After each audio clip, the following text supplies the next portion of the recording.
Anochece en Irún y accediendo desde Hendaya a través del puente de Santiago, una furgoneta blanca con matrícula francesa entra en la ciudad y para en la pequeña rotonda al lado de Ficoba. Vemos como desde el lado derecho aparece un varón de raza negra y en ese mismo momento desciende el conductor. Va vestido con el uniforme de la policía francesa. La matrícula del vehículo, aunque no se la mostramos, coincide con la que realizó esta devolución en el puente de Beovia y que les mostramos ayer en este informativo. Estas imágenes, sin embargo, están grabadas a escasos metros de la Muga, pero en territorio guipuzcoano. De la furgoneta, sin ningún distintivo policial, han descendido en total 4 migrantes. Uno de ellos comienza a caminar, mientras el resto habla con el agente. Podemos ver cómo señala con la mano a la derecha, hacia el centro de Irún, al lado opuesto del territorio francés.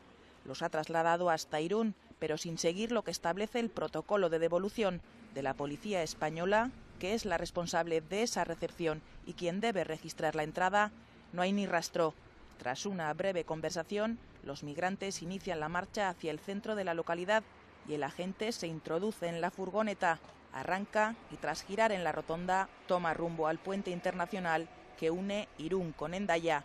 Regresa a Lapurdi.